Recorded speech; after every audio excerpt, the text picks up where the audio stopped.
vai precisar de uma intensa. All right, we're going Vai live now. precisar de uma intensa. Vai precisar de uma intensa. Nada fraco, nada tenso.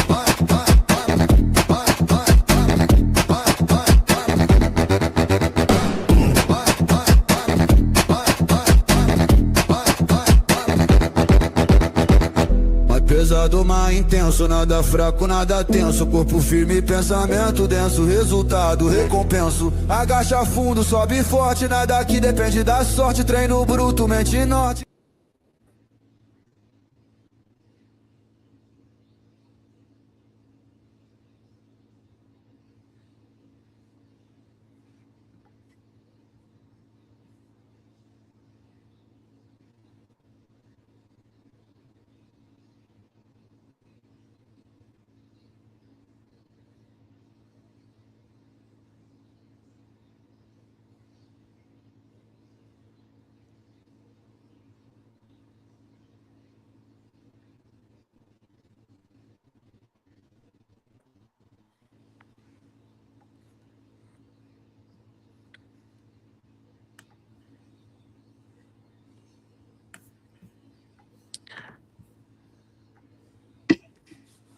Okay, good evening, Lauderhill. Can you all hear me? Can you all hear me well? Yes. Okay, great. I think my camera's still a little buggy, but I want us to get going. But good evening. Welcome to another week of our Get Active Lauderhill 60-Day Wellness Challenge. My name is Dave Metellus. And I serve as Commissioner Dunn's aide. And I'm so excited to have you all joining us tonight for an important conversation on mental and emotional wellness. So, over the past several weeks, we've explored different aspects of health from nutrition to fitness to financial wellness. And tonight, we're focusing on something that impacts all of us every single day, our mental health, and how it's shaped by screen time, whether it's our phones, tablets, computers, or TVs. When you talk about technology, it's a huge part of our lives. But with that comes important questions about just balance, well-being, and how it affects adults and children. So that's something that we will be talking about this evening.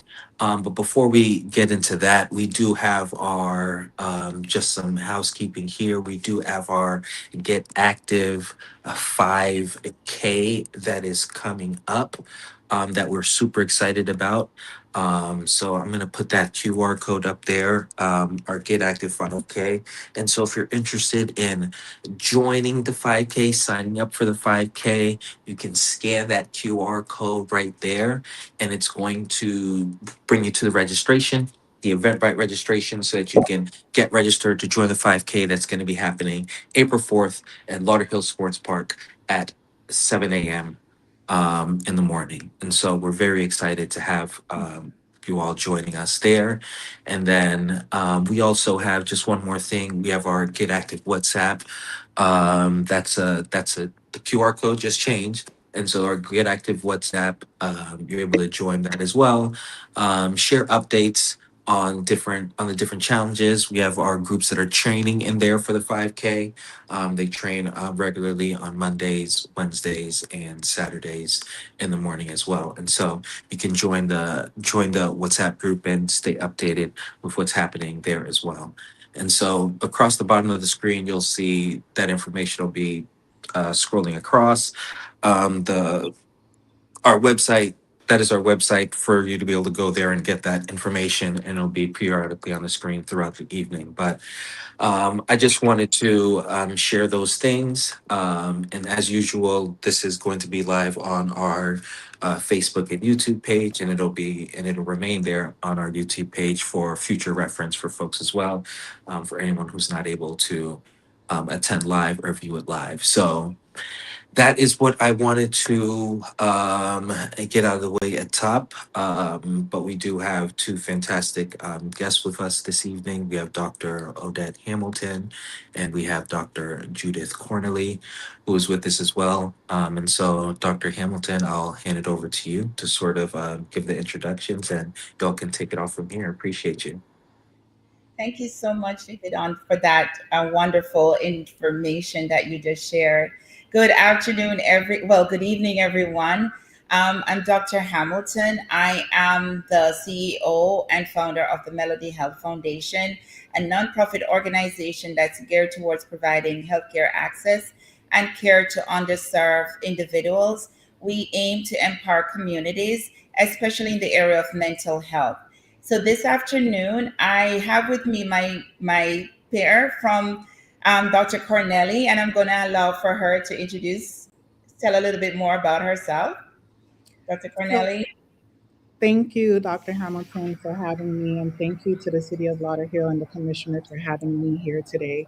It truly is a pleasure. I'm a pediatrician who provides care for children in both the hospital and at times in the outpatient setting. And I have the privilege of seeing firsthand how today's environment shapes our patients' health and their development. I am deeply passionate about children's advocacy and being a voice for individuals in underserved communities. And a big part of that for me is educating families and communities about healthy habits, from nutrition to mental health, so we can support children in all aspects of their development. Awesome, awesome. Yes, this is a great program that the Commissioner Dunn, has embarked on, and it's a well-rounded program. And we are here this afternoon to share on the topic screen time and mental health. We're at it from a pediatric and an adult perspective because this is in fact does impact health, especially mental well-being.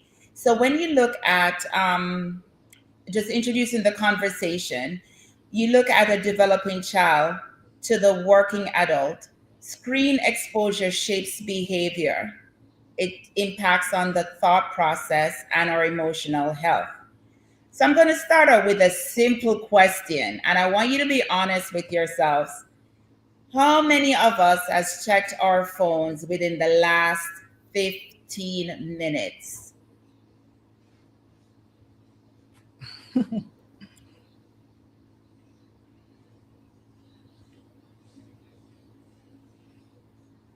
How many? Dr. Cornelli, are I you definitely did.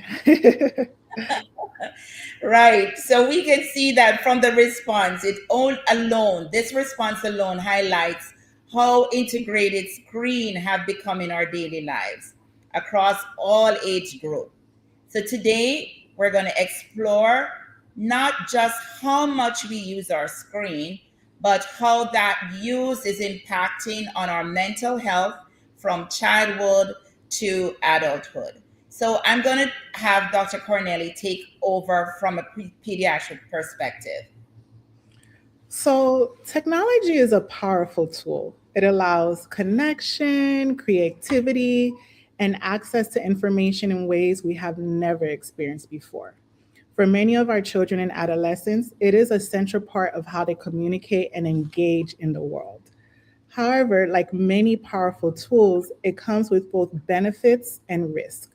While there is great potential for education and connection, there are significant pitfalls, particularly when it comes to the impact on mental health. Before we dive into the mental health aspect, it's important to recognize the sheer amount of screen time alone can affect a child's development.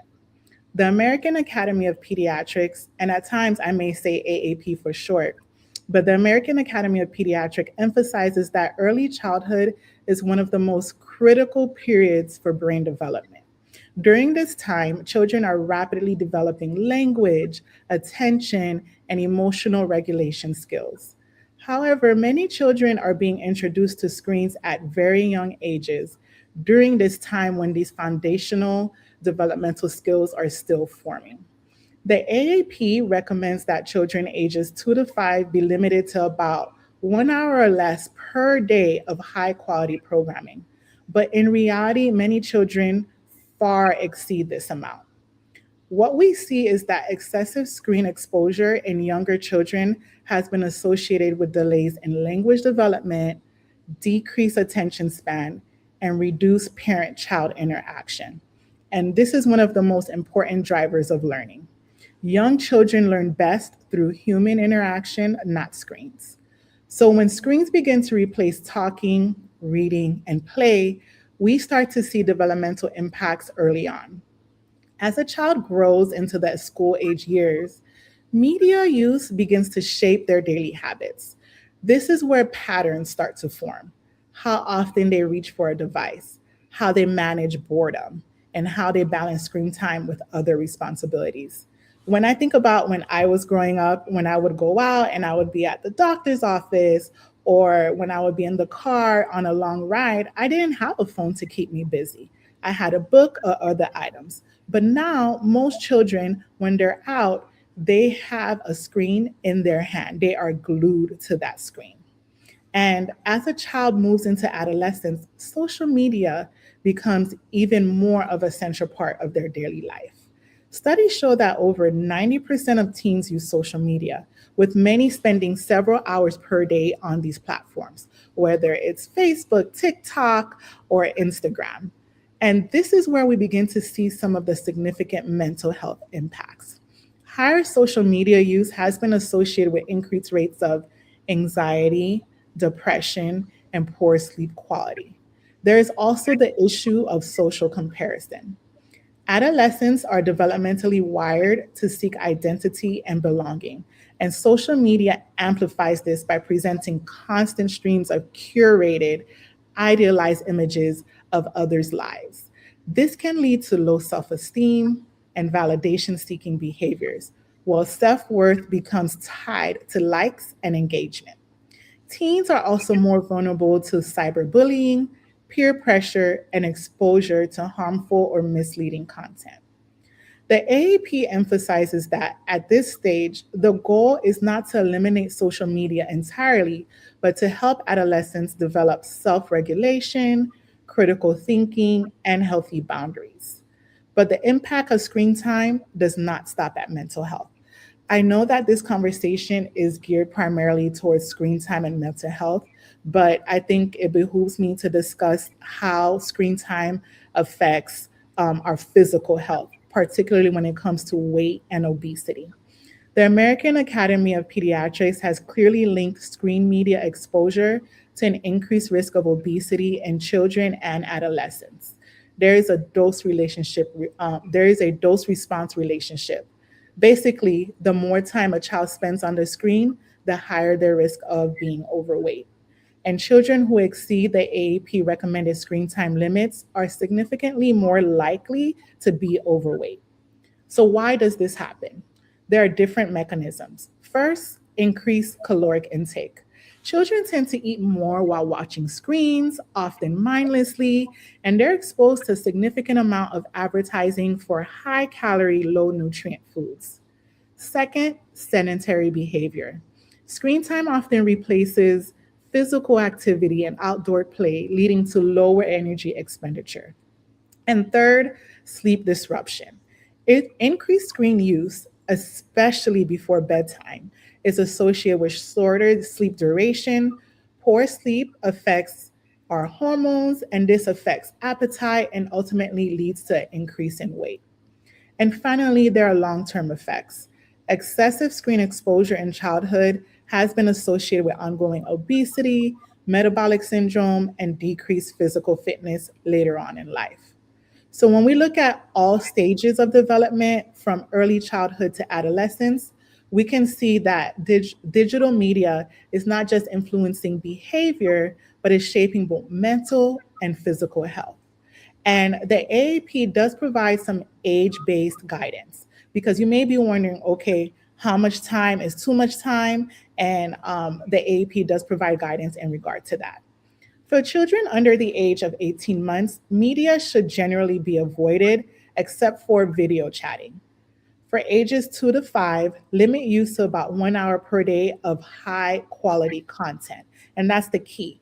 High quality content would be content that would help them to identify shapes and numbers and colors and doesn't have characters or individuals that are performing acts that are in poor taste. And for school age children and teens, the focus shifts to balance, ensuring that media use does not interfere with sleep, physical activity, or world interactions. One of the most important recommendations that the American Academy of Pediatrics has is co-viewing, meaning parents should engage with their children's media use, watch with them, ask questions, and help them to think critically about what they are seeing. We should also monitor for warning signs such as mood changes, sleep disturbances, withdrawal from activities, or declining academic performance. And finally, instead of restricting screen time, we should focus on replacing it with meaningful alternatives, encouraging outdoor play, sports, reading, creative activities, and various activities that we can do as a family as a whole. Children don't always have the ability to recognize what's influencing them, but as adults, we do. And that's why our role is so important. Whether it's supporting their mental health, encouraging healthy habits, or simply helping families create a healthy balance, it's important for us to be advocates. And when we get it right, we're not just improving outcomes, we're shaping healthier, more resilient generations. Wow. Wow. Thank you so much, Dr. Cornelli. Right. So I will pose a question to the audience to think about. What challenges are you seeing in managing children's screen time today? I want you to think about that, and then we will explore that. If you have questions regarding that, you can pose that to us towards the end of this discussion. So again, thank you, Dr. Cornelli. We see from your presentation, we see that while children are developing within the digital environment, we as adults are navigating a world where disconnecting often seems or feels impossible, right? When you think about modern reality, we do use the screen at work, right? That's the only means mainly for communication. Before we used to use Telegram. I don't know if I'm dating my age, but you would wait on a telegram or some delayed means. But right, you have the opportunity to text right away and you get immediate response, or even to place a phone call. We do use our device for entertainment, and even in healthcare, we're using a lot of our devices now is with healthcare. Patients have immediate access to us through our telephones.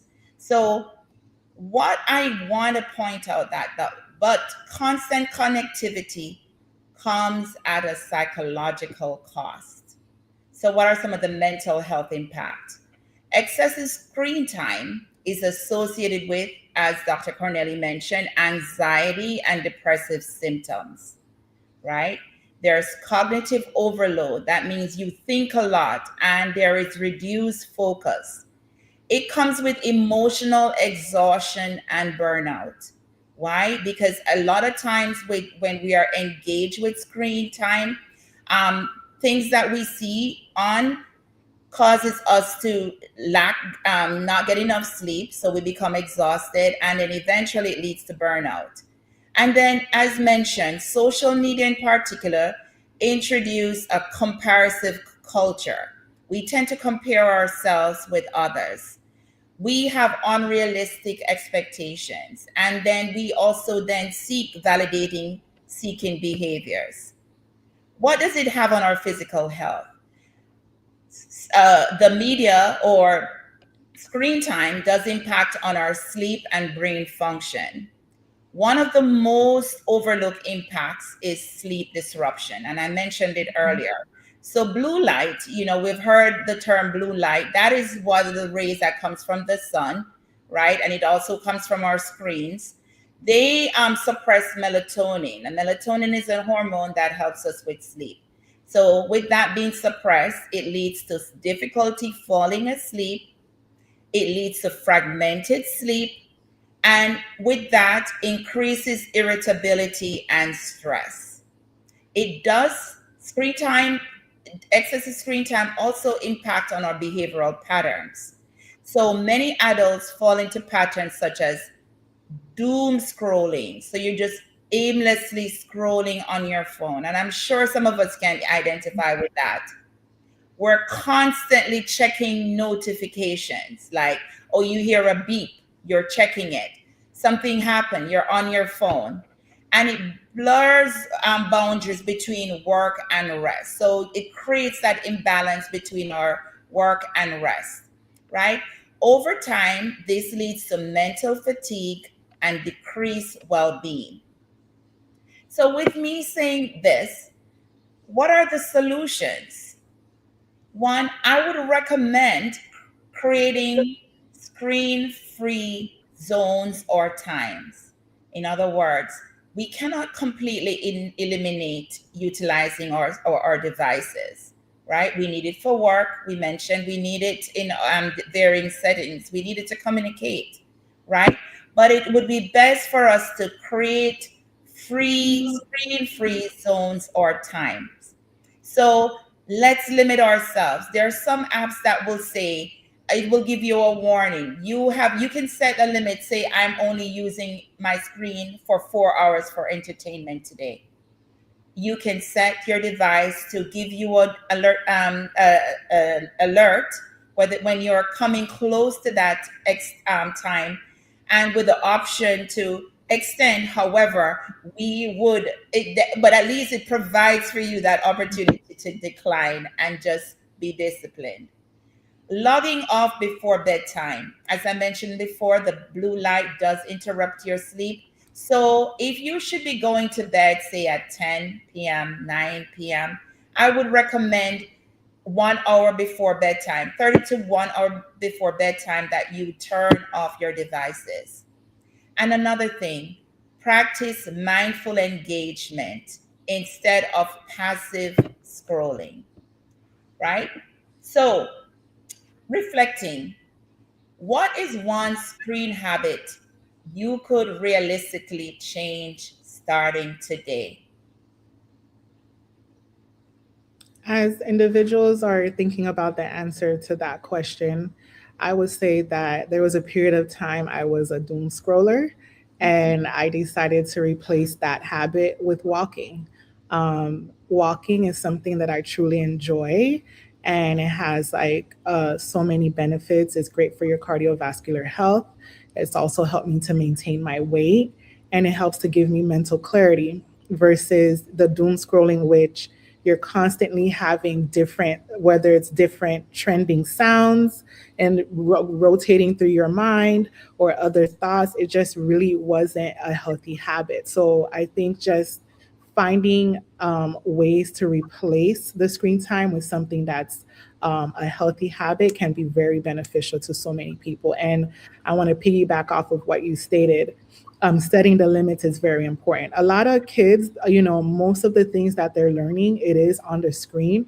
So I think a lot of parents, they state that that's a big concern for them when I talk to them about limiting screen time. So separating, okay, the amount of time you're on the screen when it comes to like doing your education. And sometimes kids, they want to be able to have a little bit of fun, whether it's watching a video or playing a game with one of their close friends, whether that's having that type of engagement on the weekend or maybe having 15 to 20 minutes during the week, whatever a family feels comfortable with, then they can institute that rule. But setting limits is something that is significantly important, but not only for the children, but for the parents as well, because you cannot tell your kids, hey, you need to limit your screen time, and then they see you are constantly on the phone, whether you're at dinner, at the table, or doing something else. Yeah, so it has to be a family affair.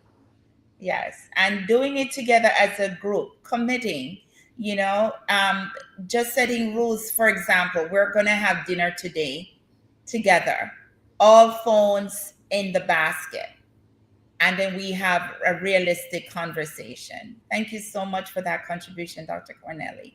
You're welcome. And I think dinner time should be a phone free time because it allows families to really get to know what's going on in their kids' life, have meaningful conversations, and it's a great way to connect on a daily basis. Yes, very good. Are there anyone in the audience? The first question that I asked, or any question that came to your thoughts regarding the difficulty or some of the challenges that may exist in setting time for kids?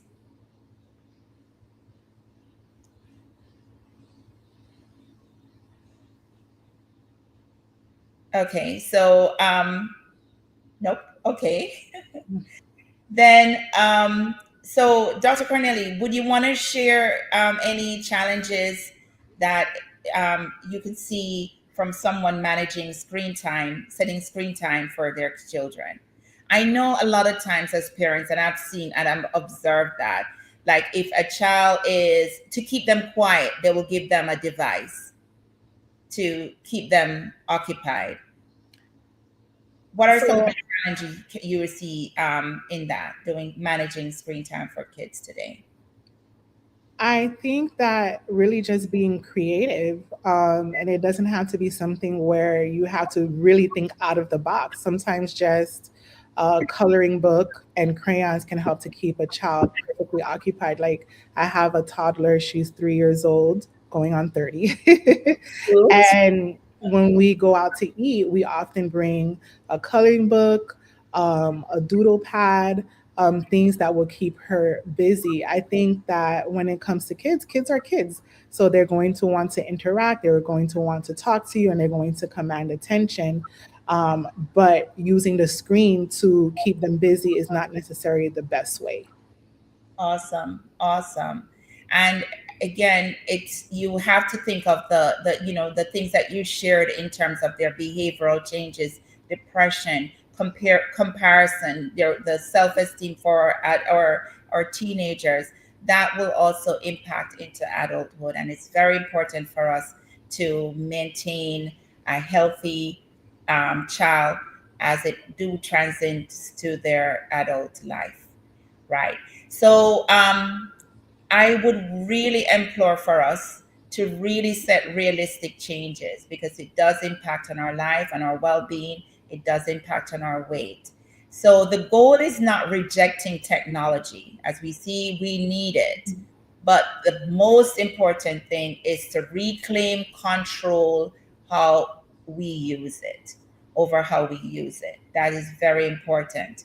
And in a world full of screens, protecting mental health requires awareness, right? It requires setting boundaries, and we have to be intentional in doing limiting our times. So there is a quote by Christian Lewis Lane. He says, "Technology is a useful servant, but a dangerous master." And I'll repeat, technology is a useful servant, but a dangerous master, right? Almost everything will work again if you unplug it for a few minutes, and that includes you. Thank you. I open the opportunity for questions, if there are any, or feedback.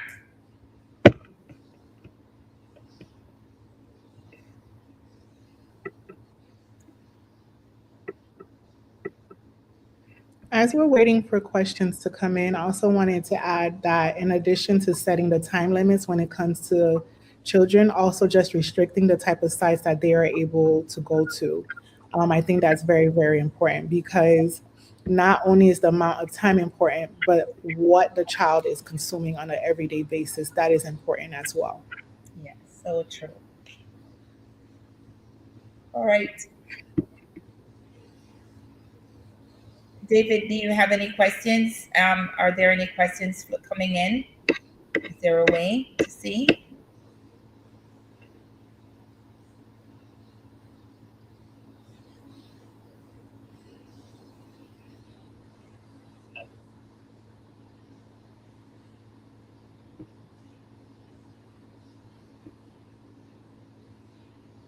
All right. So we want to thank you very much for this opportunity to share with you on screen time and its impact on mental health, both from a pediatric and an adult perspective. Should you have any questions, we can be reached at the melodyhealthfoundation.org or ohamilton at the melodyhealthfoundation.org. Um, for any questions, we can always feed that also. Any pediatric related questions, we can also feed that to Dr. Corneli. for further discussion. Thank you. Thank you. Oh. All right, hello. Yes, hi. Hi. All right. Thank you. Thank you all so much for the great presentation and great information today. We really appreciate it. I'm still not getting my thing together. We really appreciate you being able to come on and share that information with us. We greatly appreciate it. That is all that we have for today's live. Thank you everybody who was able to join us today. And we look forward to folks joining us next week. All right, have a good one. Vai precisar do mais intenso. Vai precisar do mais intenso. Vai precisar do mais intenso. Nada fraco, nada tenso.